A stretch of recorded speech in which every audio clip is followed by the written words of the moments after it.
دیتا ہوں کہ قضا نماز ادا کرنا ویسے تو ویسی ادا کرنی چاہیے جیسے عام آپ نماز پڑھ رہے ہیں، لیکن فقہا نے ضرور یہ لکھا ہے کہ بعض اوقات کثیر قضا نمازیں باقی ہوتی ہیں اور نفس ان کی کثرت کی وجہ سے ادائیگی میں سستی کا مظاہرہ کرتا ہے۔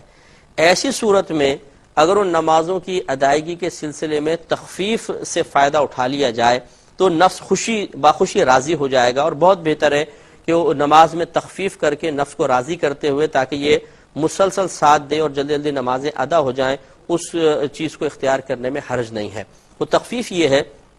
نمبر ایک، جب آپ قضا نماز شروع کریں تو ثنا اعوذ باللہ بسم اللہ چھوڑ دیں، براہ راست الحمدللہ سے شروع کریں،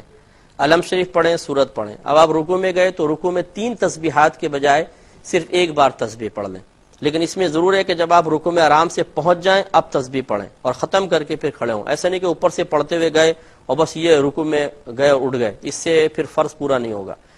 اسی طرح سجدے کے اندر دونوں میں ایک ایک بار تسبیحات پڑھ لیں۔ دوسرے اس میں ایک مزید تخفیف یہ ہے کہ آپ جیسے آپ نے خود کہا کہ تیسری اور چوتھی میں الحمد کے بجائے 3 بار سبحان اللہ کہہ لیں۔ اس پہ کلام کرتا ہوں لیکن ایک مختصر سے بریک یہ ایک بہن کو بتا رہے تھے کہ قضا نماز میں تخفیف تخفیفات کیا کیا حاصل ہو سکتی ہیں۔ پہلا بتایا کہ آپ ثنا، تعوذ اور تسمیہ چھوڑ دیجئے، رکوع اور سجود میں ایک ایک بار تسبیح پڑھیں 3 کے بجائے، اور فرض کی تیسری اور چوتھی رکعت میں الحمد شریف کے بجائے صرف 3 بار سبحان اللہ سبحان اللہ سبحان اللہ کہہ کر آپ رکوع کر سکتی ہیں۔ نیز آخر میں اتحیات کے بعد پورا درود ابراہیمی یا دعا نہ پڑھنا چاہیں تو اس کو چھوڑ دیں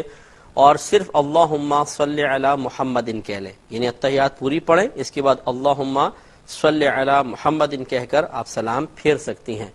وطر کے اندر 3 رکعتیں ہی پڑھیں گے، جس نے آپ کو بتایا کہ 1 رکعت وطر پڑھ سکتے ہیں اس نے غلط کہا، لیکن یہ ضرور ہے کہ تیسری رکعت میں دعائے قنوت کے بجائے آپ 3 بار صرف یوں کہہ لیں رب اغفر لی رب اغفر لی رب اغفر لی، یا اللہم اغفر لی اللہم اغفر لی اللہم اغفر لی،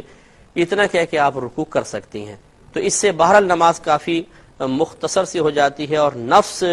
آسانی کے ساتھ نماز کی ادائیگی کی طرف مائل ہو سکتا ہے۔ یہ ایک تخفیف والا طریقہ ہے، لیکن افضل اور اولا وہی طریقہ ہے کہ آپ پوری نماز پڑھیں۔ لیکن اگر